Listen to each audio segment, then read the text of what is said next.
2024 जनादेश की शुरुआत आज करते हैं। लोकसभा क्षेत्र लेकर चलते हैं लोहरदग्गा को। लोहरदग्गा में चुनाव नजदीक है। लोहरदग्गा से दोनों ही दलों ने, एनडीए की बात करें, आईएनडीआईए की बात करें, दोनों ही दलों ने प्रत्याशियों की घोषणा कर दी है। आईएनडीआईए की तरफ से जहां कांग्रेस के प्रत्याशी सुखदेव भगत उतरने वाले हैं, वहीं एनडीए की तरफ से इस बार समीर उरांव को भेजा गया है। समीर उरांव अनुसूचित जनजाति के अध्यक्ष थे। समीर उरांव को लोहरदग्गा से इस बार उतारा गया है। समीर उरांव लोहरदग्गा से चुनाव लड़ेंगे सुखदेव भगत के खिलाफ। इससे पहले सुखदेव भगत महज 10,000 वोटों से पराजित हुए थे लोहरदग्गा में। इस बार क्या होगा समीकरण, कैसे बदलेगा मामला, क्या किसका होगा पलड़ा भारी, सीधे करेंगे चर्चा। पहले देखिए ये रिपोर्ट।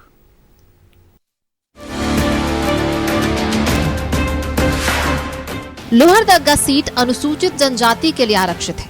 लोहरदग्गा संसदीय क्षेत्र रांची, गुमला और लोहरदग्गा जिले में फैला हुआ है। बॉक्साइट के लिए ये इलाका काफी प्रसिद्ध है। 13 मई को 14 लाख से ज्यादा वोटर्स अपने नए सांसद का चुनाव करेंगे। अब की बार लोहरदग्गा सीट पर बीजेपी से समीर उरांव मैदान में है। बीजेपी ने अपने मौजूदा सांसद सुदर्शन भगत का टिकट काट दिया, जबकि कांग्रेस ने 2019 में प्रत्याशी रहे सुखदेव भगत पर फिर भरोसा जताया। ऐसे में इस बार समीर उरांव और सुखदेव भगत में मुख्य मुकाबला होने के आसार हैं। लोहरदग्गा में चौथे चरण में वोटिंग होगी। 13 मई को डाले जाएंगे वोट। 25 अप्रैल तक भरे जा सकेंगे नामांकन। 26 अप्रैल को नामांकन पत्रों की जांच। 29 अप्रैल तक वापस लिए जा सकेंगे नाम।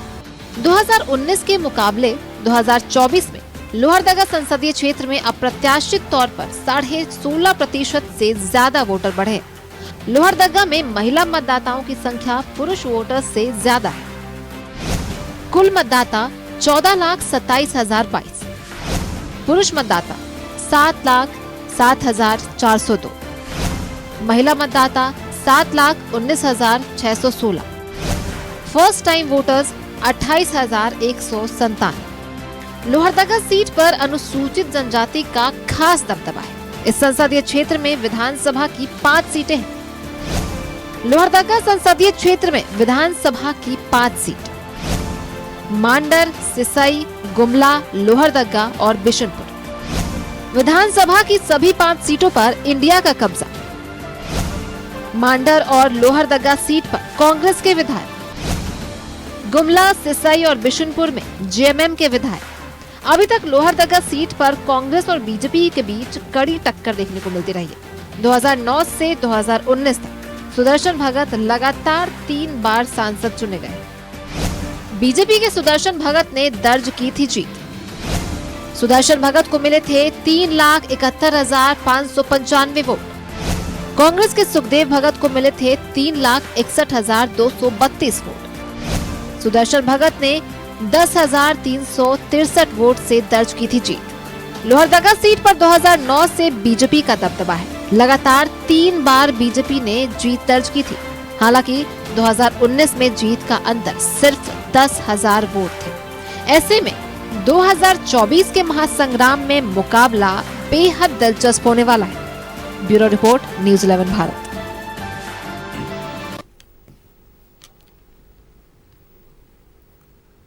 तो लोहरदग्गा का मुकाबला दिलचस्प होने वाला। एक तरफ सुखदेव भगत हैं तो दूसरी तरफ समीर उरांव हैं। हमारे साथ हमारे सहयोगी अजय लाल जुड़ रहे हैं। अजय लाल, आज दिन भर लोहरदग्गा क्षेत्र में भ्रमण किया इन्होंने, पूरे लोहरदग्गा को समझा, लोहरदग्गा की जनता से मिले। क्या कहता है लोहरदग्गा का रुझान, समझते अजय लाल से। अजय, दिन भर आज आप लोहरदग्गा में रहे, जमे रहे, लोगों के बीच गए। सिटिंग एमपी का टिकट कटा है सुदर्शन भगत का, जनता क्या कहती है, क्यों भाजपा ने टिकट काट दिया सुदर्शन भगत का? देखिए अभिषेक, इस मुद्दे पर आज दिन भर न्यूज़ 11 की टीम लोहरदग्गा में रही। सुबह 9 बजे से लेकर अभी जब हमारी आपसे बातचीत हो रही है, सुदर्शन भगत का टिकट क्यों कटा, इस बाबत समीर उरांव से हमने जानने की कोशिश की कि ऐसी कौन सी वजह थी कि सुदर्शन भगत का टिकट कट गया। उन्होंने हमसे जानना चाहा कि आप ये बताइए कि आप इससे पहले किस चैनल में थे, अभी किस चैनल में हैं और क्यों आए। तो हमने कहा कि पुराने चैनल में मैं खराब था इसलिए नए चैनल में आया हूं। तो वो बात टाल गए। उनको स्पष्ट जवाब मिल गया था कि इससे यदि आगे बढ़ें तो और बात बढ़ जाएगी। लिहाजा उन्होंने बात को यू टर्न कर दिया और कहा कि भारतीय जनता पार्टी ने एक नई जिम्मेदारी देने की सोच रखा होगा सुदर्शन भगत के लिए, लिहाजा उन्हें उनका टिकट काटा गया है। इससे बड़ा पद, इससे बड़ी जिम्मेदारी, भारतीय जनता पार्टी बहुत बड़ी पार्टी है, लिहाजा सुदर्शन भगत को एक नई जिम्मेदारी देने के लिए भारतीय जनता पार्टी ने टिकट काटा और उसके बाद समीर उरांव को टिकट मिला, ऐसा समीर उरांव का कहना है। ये अच्छी बात है कि सुदर्शन भगत की छवि पूरे इलाके में एक साफ सुथरी छवि वाले नेता की रही है। लोग उनको यह मानते हैं कि कुछ नहीं भी करते हैं यदि इलाके के लिए तो कम से कम वो सीधे साधे व्यक्ति हैं। तो भारतीय जनता पार्टी का ये निर्णय लेने का अधिकार है कि किसको टिकट दे, किसको टिकट ना दे। जैसा कि समीर उरांव ने कहा कि एक नई जिम्मेदारी उनको देने की कोशिश है और कोई ऐसी जिम्मेदारी उनके लिए पार्टी ने सोच रखा होगा, लिहाजा नए चेहरे पर उन्हें विश्वास किया है। और समीर उरांव यह भी कहते सुने गए न्यूज 11 से बातचीत में कि वो चुनाव सांसद बनने के लिए नहीं लड़ रहे हैं, बल्कि नरेंद्र मोदी को सहयोग कर सके इसके लिए वो चुनाव लड़ रहे हैं और इसलिए वो सांसद बनना चाहते हैं। अभिषेक, अजय, निश्चित तौर पर नरेंद्र मोदी को सपोर्ट कर रहे हैं। नरेंद्र मोदी की फौज में जब उनका नाम जुड़ गया समीर उरांव का, उनको चुनाव लड़ाया जा रहा। लेकिन सुदर्शन भगत का नाम कटने से समीर उरांव को फायदा पहुंचेगा लोहरदग्गा में या नुकसान पहुंचेगा? क्योंकि जब आप सिटिंग सांसद का टिकट काटते हैं तो उसके अपने समर्थक होते हैं, उसका अपना एक जनादेश से वो भी आया हुआ व्यक्ति था और उसकी टिकट कट जाती है, उसके साथ जो लोग जुड़े हैं भीतरघात का भय काफी ज्यादा बढ़ जाता है। अजय,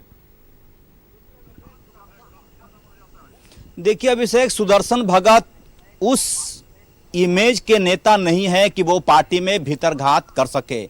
उनकी छवि कुछ हद तक करिया मुंडा से मिलती जुलती वाली छवि है, सीधे साधे हैं। आपने देखा होगा कि वो मंत्री भी रहे केंद्र में, लेकिन वो ज़्यादा मीडिया से बातचीत नहीं करते थे। मैंने कहा कि उनकी छवि थोड़ा बहुत, यदि ज़्यादा नहीं तो कम से कम 40% उनकी छवि सुदर्शन भगत की करिया मुंडा से मिलती है। पार्टी के निर्णय को सिर माथे पर लेना उनकी आदत है, लिहाजा समीर उरांव को कम से कम सुदर्शन भगत से कोई खतरा मैंने महसूस नहीं किया पूरे इलाके में घूमने के बाद, लोगों से बातचीत करने के बाद। और एक जो सबसे अहम चीज जो कि न्यूज 11 आने वाले दिनों में प्रसारित करेगा, लोहरदग्गा मुस्लिम बहुल इलाका भी है अभिषेक, और कई मुस्लिम एरिया में हमने बातचीत की, लोगों से यह जानने की कोशिश की कि क्या फैक्टर काम करेगा चुनाव में। आपको बताते हुए मुझे थोड़ा ये कह सकते हैं कि मुस्लिम आबादी नरेंद्र मोदी को एक अच्छा प्रधानमंत्री मानता है। ऑन रिकॉर्ड कैमरे पर हमने पूछा क्यों, उन्होंने कहा कि अल्लाह ने 2 हाथ दिए हैं, 2 पैर दिए हैं, एक दिमाग दिया है, हम कमा खा लेंगे। यदि देश सुरक्षित हाथों में है तो ये बहुत बड़ी बात है। ये मैं नहीं कह रहा हूँ, न्यूज 11 नहीं कह रहा है, लोहरदग्गा के मुस्लिम बहुल इलाके के लोगों का कहना, ऐसा मानना है। तो मुझे लगता है कि सुदर्शन भगत या फिर समीर उरांव, ये दोनों प्रत्याशी हैं, सुखदेव भगत भी हैं कांग्रेस से, लेकिन एक बार फिर मोदी फैक्टर ज़्यादा काम करेगा इस चुनाव में। और जैसा कि हमने देखा कि कई जगहों पर चर्चा हो रही थी आज चुनाव प्रचार के दौरान, मोदी फैक्टर एक बार फिर से लोहरदग्गा में ज़्यादा प्रभावशाली होगा। कौन कितने वोटों से जीतता है नहीं जीतता ये बात की बात है, लेकिन मैंने जो देखा है कि एक वर्ग ऐसा है जिसके बारे में परसेप्शन बनाने की कोशिश होती रही है कि मुस्लिम आबादी वाले लोग भारतीय जनता पार्टी को स्वीकार नहीं करते, वो दूरी बनाकर रखते हैं, कम से कम इस परसेप्शन से। और समीर उरांव आज एक सभा में भी गए थे, उन्होंने लोगों से कहा कि ये बातें आई थी शुरू में कि मोदी आएंगे तो मुस्लिमों के साथ दगाबाजी होगा, उन्हें भगा दिया जाएगा। उन्होंने जानने की कोशिश की कि एक भी व्यक्ति ऐसा बताए जिसको कि मोदी राज में यहाँ से भगाया गया, कहीं और जाने को कहा गया। ये तमाम तरह की बातें हैं, लेकिन मैंने जो देखा कि मोदी फैक्टर सबसे ज़्यादा प्रभावशाली है लोहरदग्गा में। अभिषेक, अजय, जनता के बीच आप आज पूरे लोहरदग्गा आपने घूमा है, पूरे लोहरदग्गा आपने भ्रमण किया, कई लोगों से मिले, सैकड़ों लोगों से मिले होंगे। जनता के बीच कौन ज्यादा लोकप्रिय लग रहा है, सुखदेव भगत, समीर उरांव? अगर मोदी के चेहरे को किनारे कर दे, मोदी की गारंटी को किनारे कर दे, तो जनता के बीच किसकी पैठ है?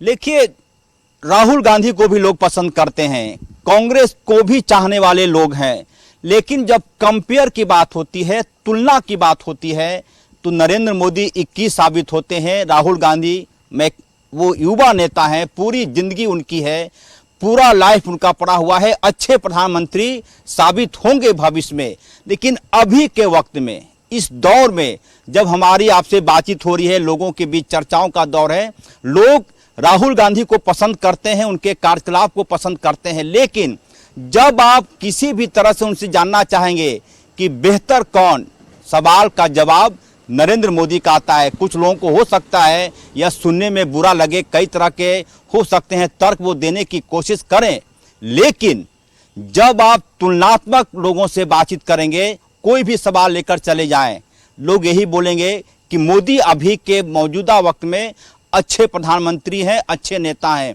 राहुल गांधी तारीफ के योग्य हैं, लेकिन थोड़ा उन्हें और मैच्योर होना होगा। नरेंद्र मोदी की तुलना में, कंपेयर में लोहरदग्गा की जनता उन्हें 19 मानती है। अभिषेक, कांग्रेस को बुरा लगता है तो उनका अधिकार है, वो बुरा मान सकते हैं, लेकिन जमीनी हकीकत यही है फिलहाल। जमीनी हकीकत यही है, लेकिन 2019 में जब केंद्र में मोदी की सरकार थी, मोदी की आंधी चल रही थी, मोदी का तूफान चल रहा था, राज्य झारखंड की बात करें तो झारखंड में 2019 में रघुवर दास की सरकार थी, जिस समय लोकसभा चुनाव हुए, उस समय भी सुदर्शन भगत से महज 10,000 वोटों से हारे थे सुखदेव भगत। मोदी की गारंटी तो चलती है लोहरदग्गा में, लेकिन लोहरदग्गा की हवा कभी भी विपरीत घूम सकती है अजय, क्योंकि 10,000 वोटों का अंतर कोई बहुत बड़ा वोटों का अंतर नहीं माना जा सकता, वो भी 2019 में। अब तो सरकार भी यहां INDIA की है। आपका कहना बिल्कुल जायज है, यह कि कोई भी गारंटी आज की तारीख में नहीं ले सकता। मैंने ये नहीं कहा कि ऐसे लोग जो मोदी की तारीफ कर रहे हैं वो मोदी को ही वोट देंगे। ऐसा कहीं से भी किसी भी इलाके में आप जाएंगे, लोगों से बातचीत करेंगे, इसका मतलब यह नहीं होता है कि यदि कोई भी व्यक्ति, कोई भी वोटर नरेंद्र मोदी की तारीफ कर रहा है तो वो वोट भी उसको देगा। इसकी गारंटी आज की तारीख में कोई भी नहीं ले सकता। ये वोटरों के मन मिजाज पर निर्भर करता है कि क्या वो किसको संसद में भेजना चाहते हैं। कई बार होता है, कई बार हमने देखा है कि नरेंद्र मोदी को चाहते हैं लोग, राहुल गांधी को लोग चाहते हैं, लेकिन प्रत्याशी कोई और जीत जाता है। क्योंकि ऐसा भी नहीं है कि यदि किसी व्यक्ति ने, किसी समूह ने कुछ कह दिया तो उसी आधार पे पूरे लोहरदग्गा के वोटरों का वो अपील माना जाए, ऐसी बात भी नहीं है। लेकिन न्यूज़ 11 ने जो बातचीत की है उसके आधार पर मैंने कहा कि नरेंद्र मोदी को चाहने वालों में मुस्लिम समाज के लोग भी हैं। जादू कितना चलता है, कौन जीतकर दिल्ली जाता है, ये बात की बात है। जैसा कि मैंने कहा कि यदि कोई भी व्यक्ति राहुल गांधी की तारीफ करता है, उनको चाहता है, उनको मानता है, तो यह भी ना मान ले कि उसका वोट कांग्रेस को भी ही जाएगा। यदि कोई वोटर नरेंद्र मोदी की तारीफ करता है, भाजपा की तारीफ करता है, तो इसका मतलब यह भी नहीं माना जाएगा कि उनका वोट उनके ही खाते में जाएगा। ये मैंने बातचीत जो की है आज, बिल्कुल अजय, आप बिल्कुल ठीक कर रहे हैं। लेकिन लोहरदग्गा के रण की अगर बात करें तो लोहरदग्गा में मांडर, सिसई, गुमला, भरनो और बिशुनपुर आते हैं, जिसमें से मांडर, सिसई, गुमला, मांडर और लोहरदग्गा सीट पर कांग्रेस का कब्जा है। अन्य सीटों पर JMM का कब्जा है। 5 सीटों पर INDIA का कब्जा है। ऐसे में सुखदेव भगत के लिए क्या ज्यादा प्रॉफिटेबल नहीं हो सकता है लोहरदग्गा? क्योंकि 5 विधानसभा अगर आप चेक कर लें, लोहरदग्गा लोकसभा क्षेत्र, लोकसभा के अंदर के जो 5 विधानसभा आते हैं, 5 विधानसभा में INDIA का कब्जा है। 2 पर कांग्रेस है, 3 पर JMM है। लेकिन एक नाम और आ जा रहा है, चमरा लिंडा का समीकरण आ जा रहा है। चमरा लिंडा भी वहां तक चुनाव लड़ना चाहते हैं। लोहरदग्गा की जनता को सुनकर क्या लगा? लोहरदग्गा क्या चाहता है, चमरा लिंडा या Sukhdev Bhagat?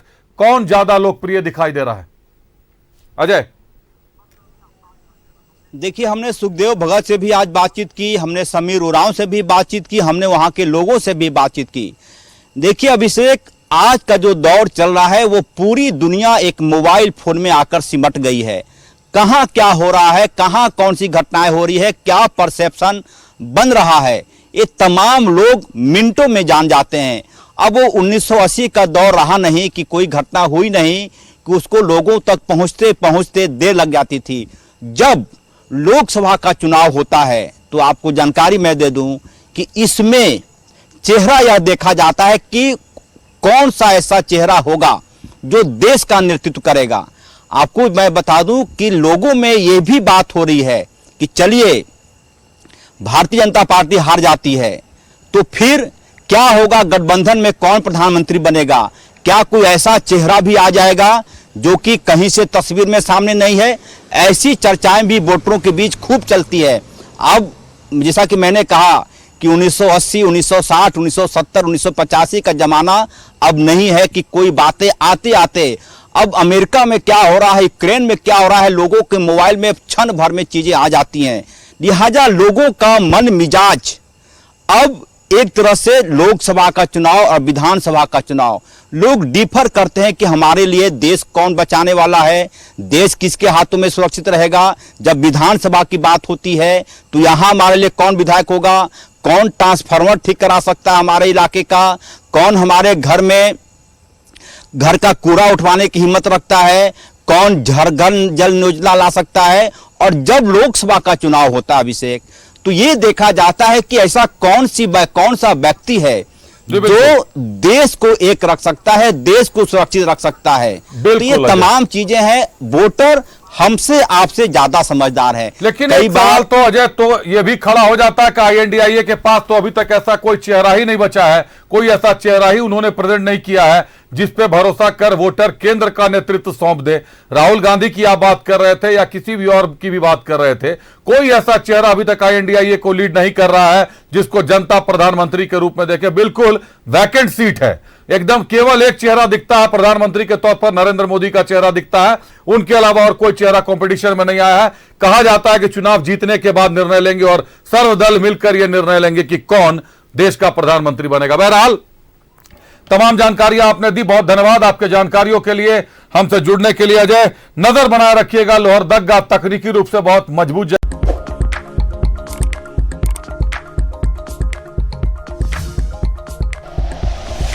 Like and share videos, subscribe करें हमारा चैनल और प्रेस करें बेल आइकॉन। न्यूज़ 11 भारत, सच है तो।